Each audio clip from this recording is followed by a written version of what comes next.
Case for illegal fishermen adjourned due to language barrier. Nominations opened for Motu Koita LLG elections.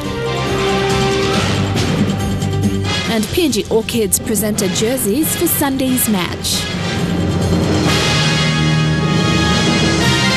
This is National EMTV News with Helen Sayer. Good evening and thanks for joining us for Thursday's news. The Leh District Court has adjourned the trial of the 4 Chinese men who entered the country illegally. The men were caught in Leh for breaching immigration laws. Their case has been adjourned to September 19th. Magistrate Kupo was prepared to conduct the trial yesterday. However, the 4 men couldn't speak English nor talk Pisin. Julie Badui-Oa with this report. Magistrate Kupo adjourned the case yesterday after he noted that the defendants recently changed their lawyer, who then need time to familiarize herself with the case. The prosecutor also told him that information on one of the charges needed to be changed due to additional charges on one of the defendants. Kupo said the trial couldn't continue without a translator because the 4 Chinese men don't understand English and talk Pisin. These men originate from Fujian province, China. They were employed with the Sunny Limited Company, a Chinese-owned factory in Leh that produces lipo juice and purified water. Last month, the Leh police, through the assistance of PNG Immigration in Leh, arrested these men on 4 separate charges for illegally entering the country.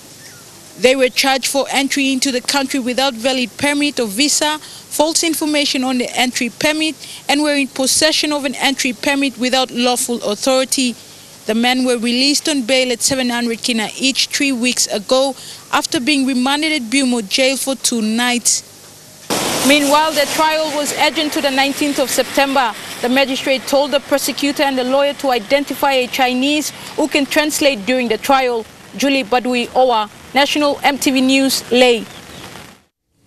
The nomination period opened today for the Motu Koita LLG elections, with writs issued signifying the start of the election process to elect new members for the Motu Koita Council here in the nation's capital.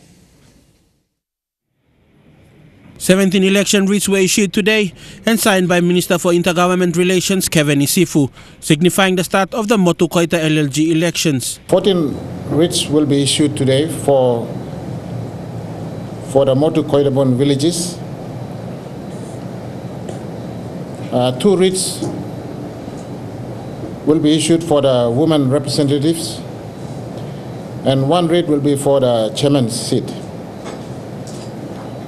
As you all know, the chairman will be elected direct by the people as provided under the law, under the Act of the Motu Koita Act through the LPB process. Unlike the other LLGs in the country, which are established by the Organic Law on Provincial Governments and LLGs 1995, the Motu Koita Council was established by the MKA Act of Parliament.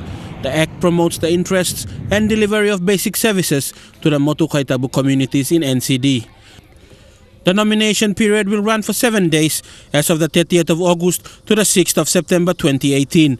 The campaign period will then commence for 29 days, with polling for 7 days and the counting period expected to be wrapped up within 21 days, with the return of writ set for 20th of October. To announce the place of accepting the nominations, and that will be the NCD Provincial Office, that is at Boroko, Turumu Street, Boroko. That is the official location where we will be located. But tomorrow, Friday, we will be open all the way up until next week, Thursday. Information on the nomination fees for the elections were made clear at a press conference by Returning Officer Terence Hetinu. The nomination fee is 1,000 kina for both the ward members, the women rep, the chairman seat as well, all 1,000 kina across the board. There are talks of being 200 kina, that is not correct. For Motu Koita Assembly, it has been in the past, and we have always received nomination fee as 1,000 kina. Fidelis Sukina, National EMTV News. Taripori in Hela Province will have a new National Development Bank building worth 8.8 million kina.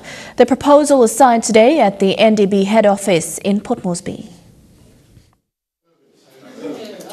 The signing today signifies a formal agreement between the Tari provincial government and NDB as an endorsement for development to take place. NDB Managing Director Moses Liu said the project will be funded under a new partnership agreement for counterpart funding for NDB, the Hela Provincial Government and Taripori District. And the purpose of the building office is obviously to provide or enable the people of Hela to have banking access to banking services and also affordable credit to start and grow their businesses.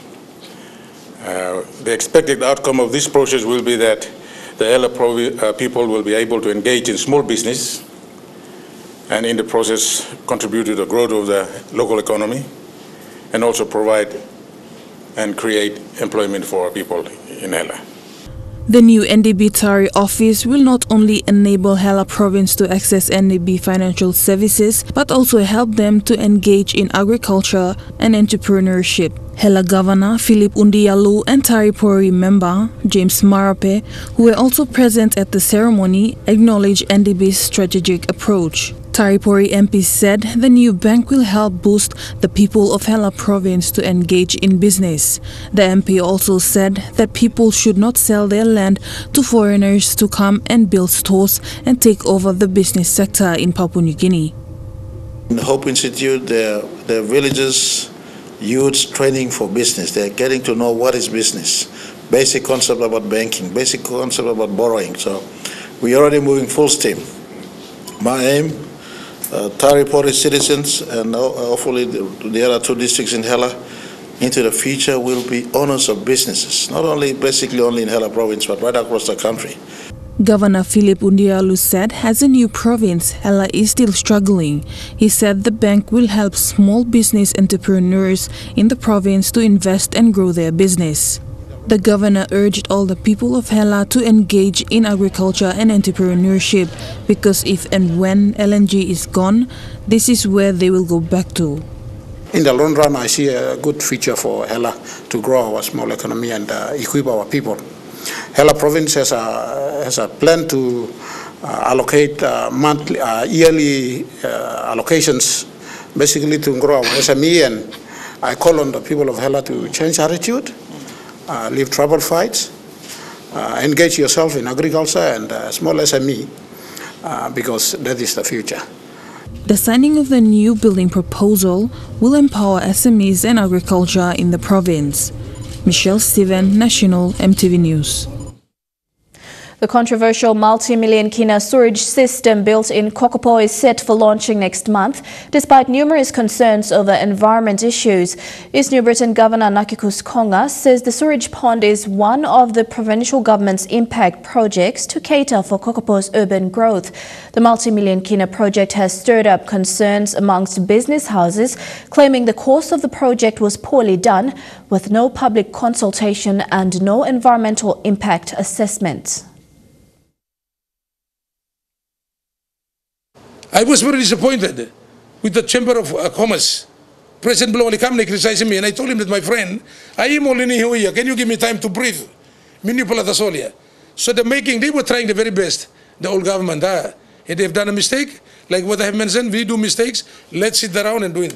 The government, your government today, the provincial government is also very mindful about the environment. So now what we have done now, we will extend the sewage from where it is now to 1 kilometer out into the ocean, and then from there, with another 3 or 4 kilometers, we will still reach our destination in the Says George Channel, where politicians longen. You're with National EMTV News. We'll take a short break, but stick around. We'll have more of the day's other stories when we come back.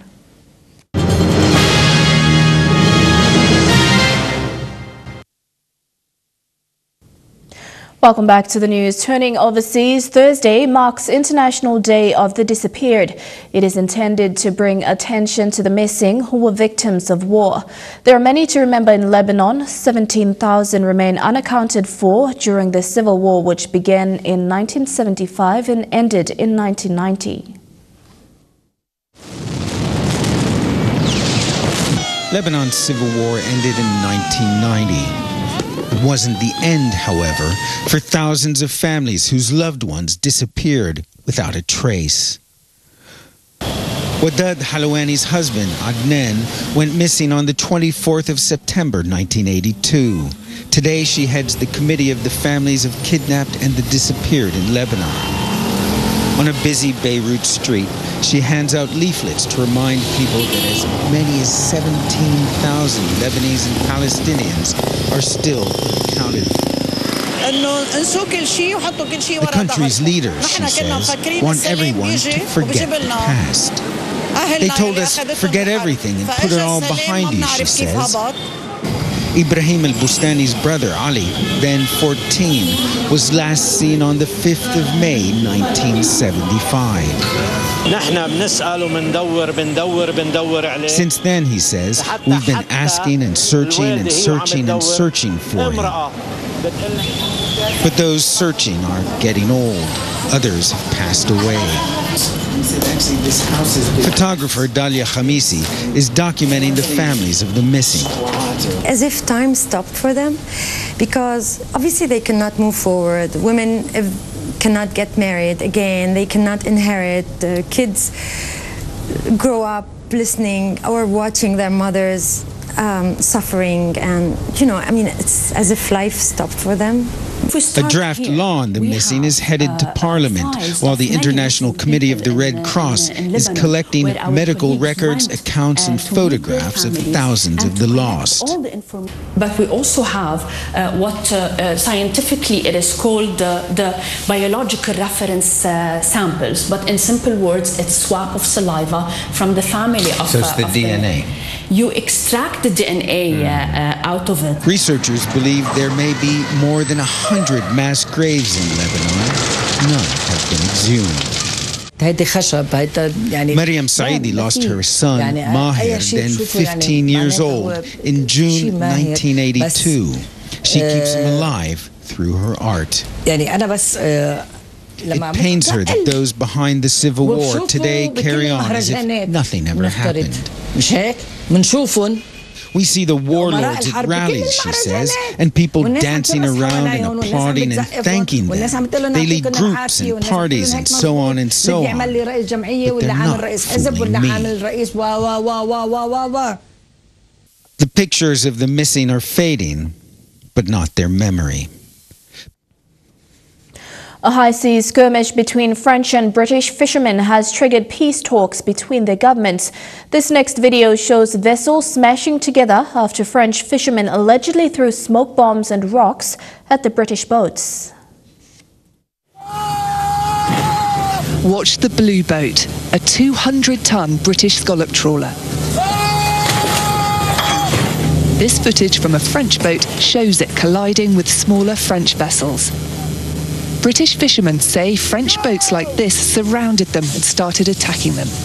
Just a glimpse of the violent clashes off the coast of Normandy in the early hours of Tuesday morning. Rocks and flares coming across here. Right through here? Yeah.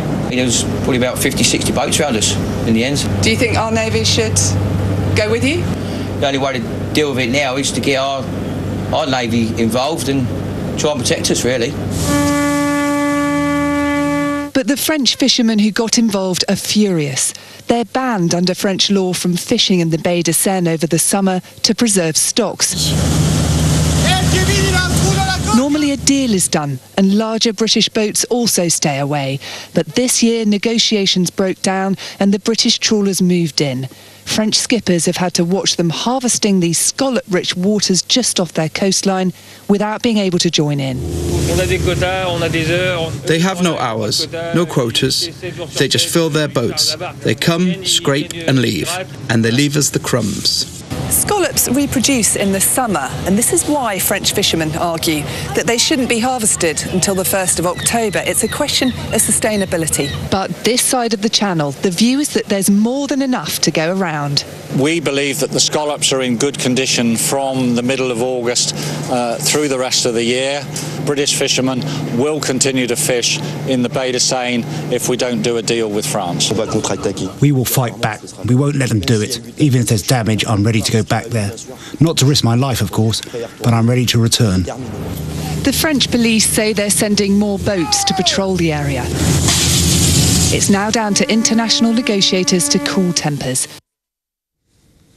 One of New Zealand's aging Air Force Hercules aircrafts has been put to the test in a mock battle over the skies of Motu.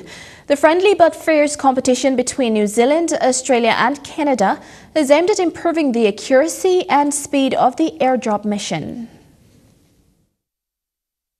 Planning a flight path for a mission against our usual allies. Aim is obviously win bullseye competition today. It's an Air Force tradition that started in 1983. So we have to get the airdrop package onto the target at the exact right time, the exact right distance. The competition sees the New Zealand Air Force take on 2 Australian aircraft. The Kiwi guys have devised a scoring system, and unfortunately it's also New Zealand guys who are marking us on the ground, so I'm sure there's no bias there.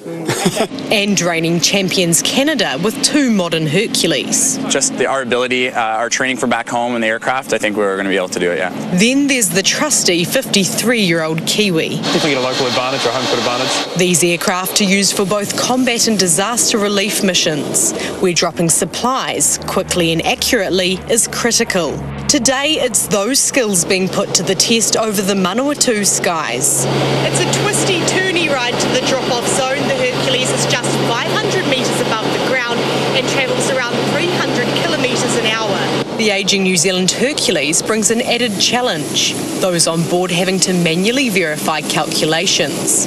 But at Waiouru, it's game on. A 450-kilogram load dropped at just the right moment. 40 minutes later, a second chance to hit the target on the coast of Romai. Back at base, the Kiwis are feeling confident. So early word out is that we nailed the timings today. But they're not the only ones. I think it was as close as we could get. We were talking to some of the people that were on the ground, and it was really close. We did a great job.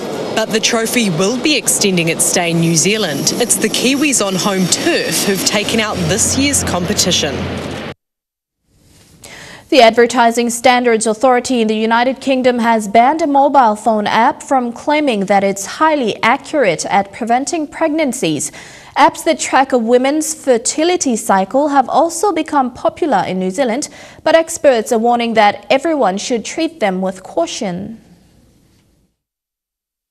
Kaylee Ingalls uses an app to track her periods. She says it's been the best method for her and that it's been accurate. I also use it to chuck in information about, am I bloated, how are my moods, do I have a temperature that day? It's just basically like a little diary you're keeping yourself. These apps have become increasingly common. In my practice, it would be pretty unusual at a first appointment for a woman not to pull out her phone and have tracked her cycles. But fertility experts say they should be used with caution. Fertility apps in general are good for raising awareness about a woman's fertility, but they do make a lot of assumptions. It comes after a British woman claims she became pregnant while using the app Natural Cycles. I was looking for a sort of alternative to hormonal contraception at the time. The app was promoted as a natural alternative to contraception. But the Advertising Standards Authority in the UK has banned the company from labelling the app highly accurate,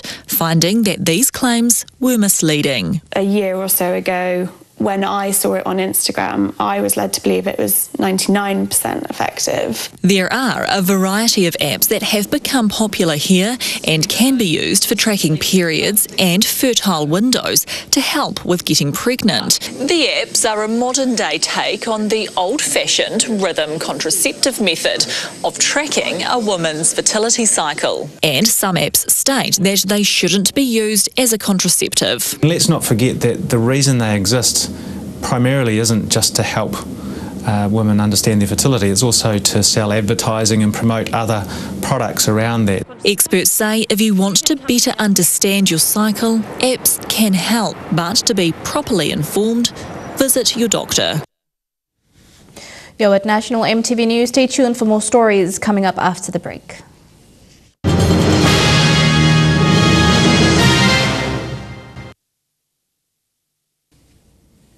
Welcome back to the news. Now, it must be hard when you're a celebrity performer on stage and all the audience wants to hear the good old classics, not the new stuff. Not so for Donald Trump. He's more than happy to perform the classics, even bringing back the one about the border wall. Mirror, mirror on the border wall, What's the most famous Trump question of them all? Who's going to pay for the wall? Who's going to pay for the wall? I don't hear you. We hadn't heard him talking about Mexico paying for ages. And then on Tuesday... Yeah, the wall will be paid for very easily by Mexico. The return of a golden oldie, one of Trump's greatest hits during the campaign. We will build the wall. A great wall. A very powerful wall. As beautiful as a wall can be. And Mexico? They'll be happy to pay for the wall. Maybe not that happy. Mexico will not pay for the wall. I'm not going to pay for that wall.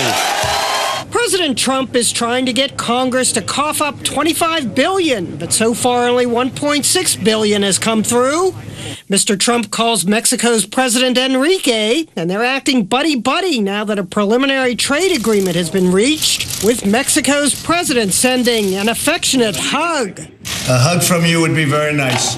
But when President Trump said anew that Mexico will pay for the wall, the foreign minister tweeted, "We will never pay for a wall." How about play with the wall? That's what the Republican candidate for governor of Florida showed his kid doing in a campaign ad. Ron loves playing with the kids. Build the wall. Forget building it. She may end up paying for it if future American taxpayers pick up the tab instead of Mexico. There are jokes about Mexico agreeing to pay for Trump's impeachment. It all seems so much easier when candidate Trump appeared on SNL. Donald! Enrique! I brought you the check for the wall. Oh, that's so wonderful. The president may get the hug, but not the check. And back home now, the country's think tank has launched 2 more publications under the Bougainville Referendum Research Project. The reports titled Options for Bougainville's Autonomy Arrangement and Financing for Fiscal Autonomy were launched in Port Moresby today. According to the research project team leader Dr. Thomas Webster, the 2 research reports are inquiries around the issue of autonomy. One is around political autonomy and the other on questions of fiscal autonomy. The report on fiscal autonomy offers a few options to grow the economy in order to expand the tax base, which is a very valuable contribution to understanding the fiscal capacity of the current moment as well as for a future Bougainville. The final 3 research reports under the Bougainville Referendum Research Project will be released toward the end of this year. The National Judiciary had presentations and live demonstrations during the Court IT exhibition today in Port Moresby. The purpose of the exhibition was to showcase the progress made by the High Courts in embracing ICT to enhance court performances. The first presentation and demonstration was on Case Docketing System Database, followed by the SCAN Project Election Petition Database. Everyone was astonished by the digital audio recording and transcribing demo. Integrated Criminal Case System Database came up with their presentation, followed by PNG's Sentencing Database, the Judiciary Service Information Management System, and Reporting and Information Management. The show ended with a showcase of the new Waigani Courthouse architectural view. You're tuned in to National EMTV News. Trukai Sports is coming your way right after these messages. Stay tuned.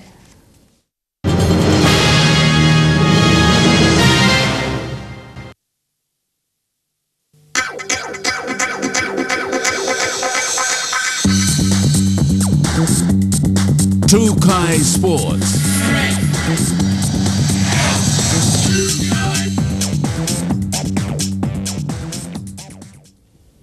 Welcome to Trukai Sports. Players from the Oil Search PNG Orchids were presented their jerseys by chairlady Ruth Warham and Orchids patron Linda Babao O'Neill today at the Holiday Inn. The team leaves tomorrow morning for their match against the Brisbane Broncos women's NRL team on Sunday at Suncorp Stadium at 1:30 p.m. The team was presented their jerseys by PNG Orchids Executive Management Chair Lady Ruth Warham and Orchids patron Linda Babao O'Neill.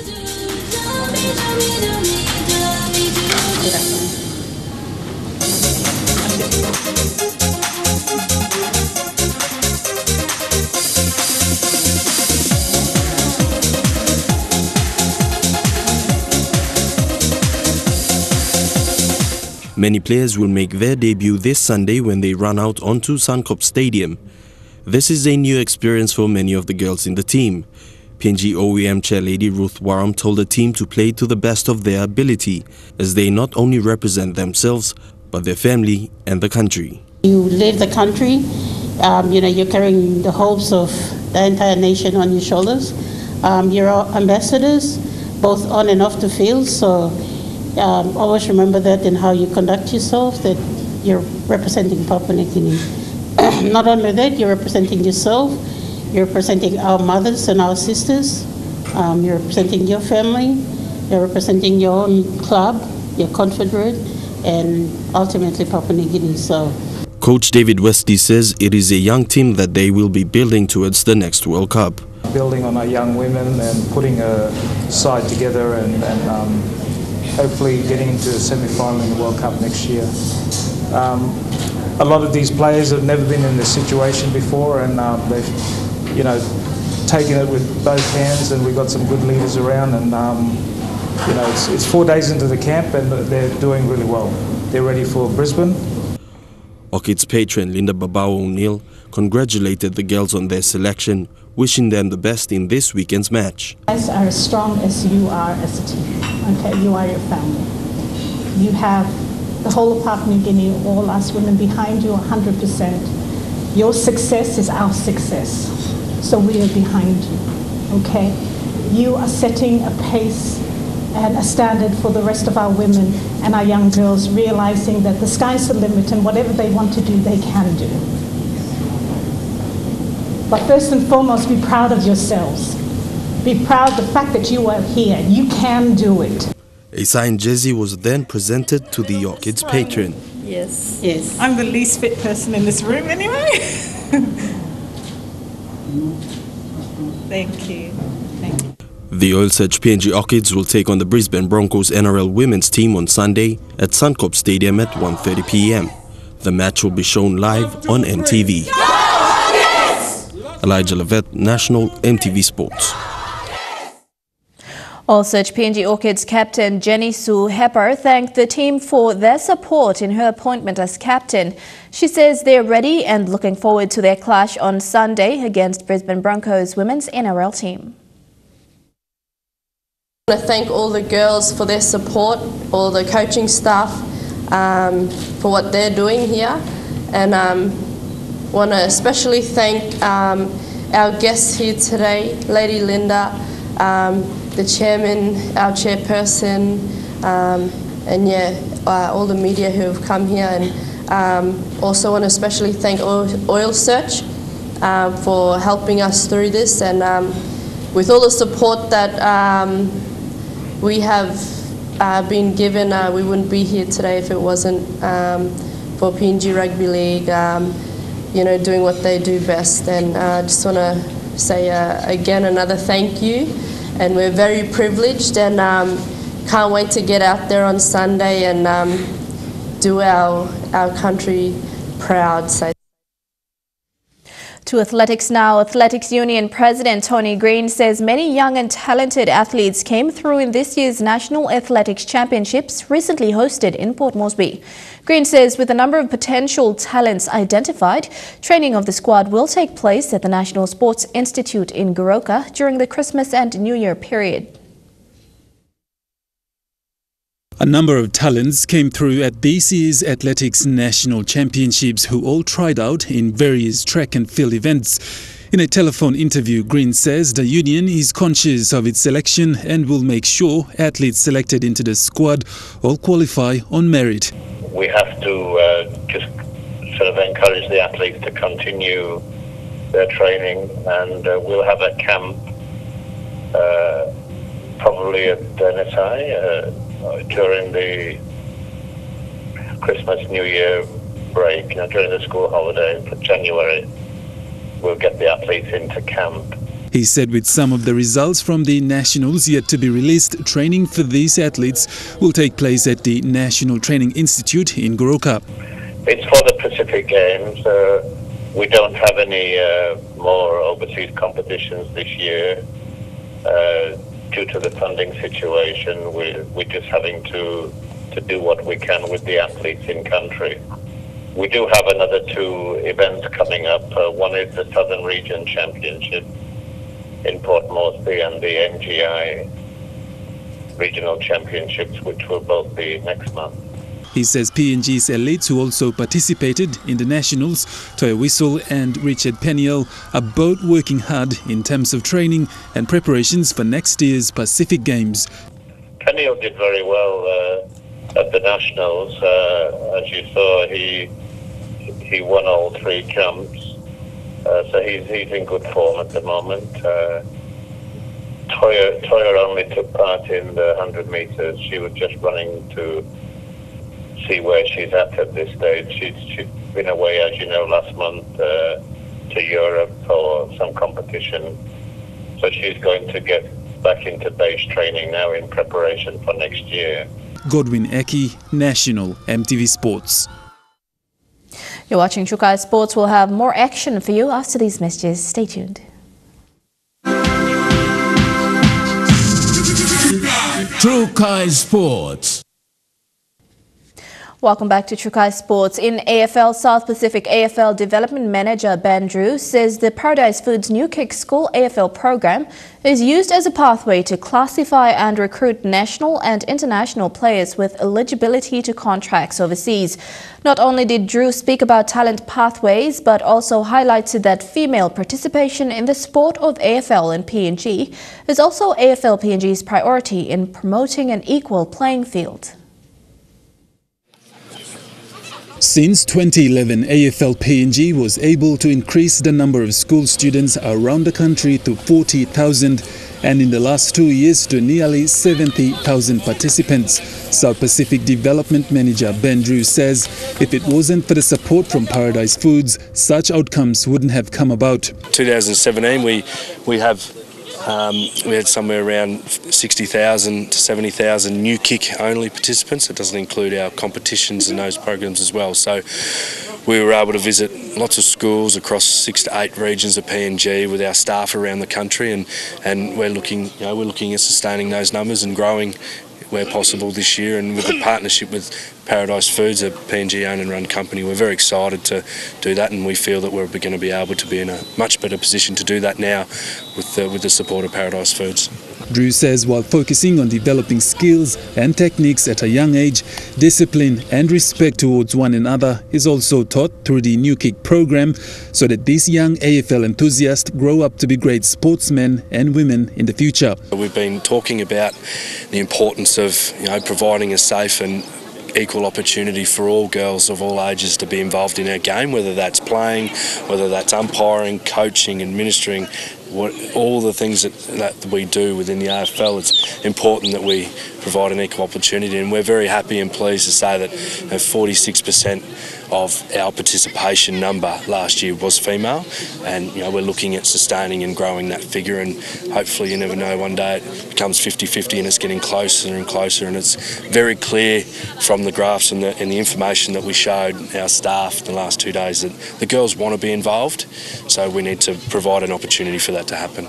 A great example of a success story of the Paradise Foods New Kick program is signing 16-year-old Hewago Ase, who is now playing for the Gold Coast Suns in Australia. Drew says, like Ase, every young man and women in the country can achieve their dream if they work hard and are passionate about the sport. I was talking before, and it's very exciting. Our young man Ace Hewago started as a New Kick kid, and he come through, played footy with his school, and then when he stopped going to school, he still continued to play through our development academy programs, and then so he started out here where these kids are now, and made his way through. He started at 11-12, and then now he's in the Level 1 AFL Academy. In 4 years, 5 years, he's been able to achieve so much, and he's got a long way to go, but he's really taken some good steps forward. And moving forward, Drew says AFL PNG will continue to promote AFL in the country through its New Kick School program. Godwin Eki, National MTV Sports. Tabubil Gazebo Darts Association has received much-needed support toward the starting of its competition. Local Club Gazebo recently presented 7,000 kina to TGDA. This funding to go towards the running of the popular darts competition in this mining township. According to Gazebo Club President Akolo Kotang, the support towards this competition was one that was made in the hope of growing the sport. So far, 16 teams have registered for the 2018 competition, with teams coming from as far as Migalsim, Wangbin, Bultham, Finalbin, Temkit and Tabubil Township. The competition aims to have its grand finals played on the 6th of October. Tennis officials have responded to an outrage after a female player at the US Open was penalized for changing her shirt around after she realized it was on backward. Alizé Cornet was hit with a code violation, prompting many to ask, what about the male players who take their shirts off all the time? Tonight, the Women's Tennis Association says France's Alizé Cornet did nothing wrong after she was called on a code violation at her U.S. Open match for taking her shirt off to flip it around, sparking allegations of sexism. It happened fresh off an extreme heat break Tuesday when she came back on court and realized her shirt was on backwards. It sparked claims of gender bias once images of several male players, including Roger Federer and Novak Djokovic, were seen bare-chested that same day while playing in temps that felt like 100 degrees. Online, some fans upset, one person replying to an earlier photo from Andy Murray's mom tweeting, "Where's his code violation?" Another calling it weak. Murray's mom replies, "Sure is." Other players shaking their heads. If I would say my true feelings, it would be bleeped out. Today, an apology from the USTA saying all players can change their shirts when sitting in the player chair without a code violation. Cornet tonight wants to move on. Everybody apologized to me very quickly in less than 24 hours, so now it's not a big deal anymore. It could have been.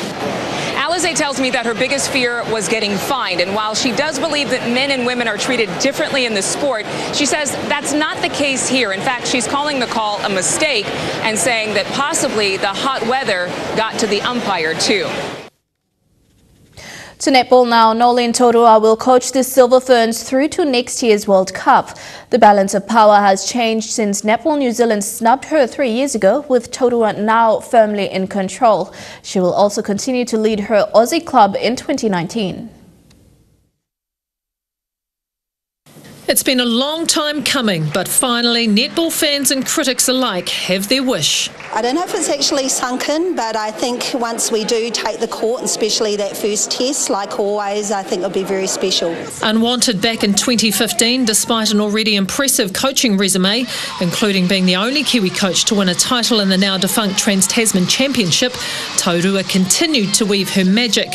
But in Australia, just last Sunday leading her Sunshine Coast Lightning to an upset win over the West Coast Fever in Perth to claim back-to-back titles. They will become the most successful start-up team in any sport in the country, the Lightning. Taurua's reputation and credibility is untouchable. The Silver Ferns, on the other hand, is in tatters. The reality is she doesn't need the job. So why, just 3 years after being shunned, is Taurua willing to help? You know, I've got new skills in my back pocket, and now I can contribute probably in a more confident manner than maybe 3 years ago. Taurua now in control and calling the shots. She will do what no other Silver Ferns coach has ever done, continue coaching in Australia's Super League in 2019, while also being in charge of the Silver Ferns through to the July World Cup in Liverpool. Working with a new partner in the Sunshine Coast has been really important. So there has been a process, as you would expect. With my work, I find that really easy in regards to Lightning and also the commitments that I need for Netball New Zealand. Thankfully, the schedules will not clash, and so I will not miss any games for both programs. But probably the juggling needs to happen with my family, and thankfully I've got the support of them. Otherwise, it wouldn't have happened that I'm here. The team assembles on the 10th of October for the Quad Series. You can't help but feel a sense of renewed hope and excitement, knowing netball's top job is finally under Taurua's influence. And that story ends Trukai Sports for tonight. Up next, your weather details for the next 24 hours. Trukai Sports.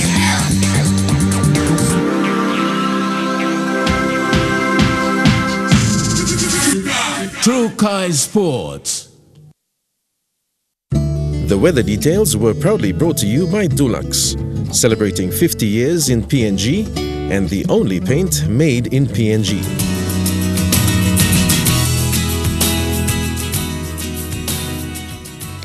A look at the weather forecast for this afternoon and tonight. In the southern region, rain showers in Port Moresby and Kerma, few showers in Alatan, Popondetta and cloudy periods in Daru. In the Mamasa region, rain and thunderstorms in Lae, Medang and Vanimo, rain showers in Wau and Wewak. In the New Guinea Islands region, showers and thunderstorms in Lorengau, a shower or two in Kavieng, few showers in Kokopo, Rabaul and Kimbe, and fine weather in Buka. And in the Highlands region, rain and fog all across the region in Mount Hagen, Goroka, Kundiawa, Mendi and Wabek.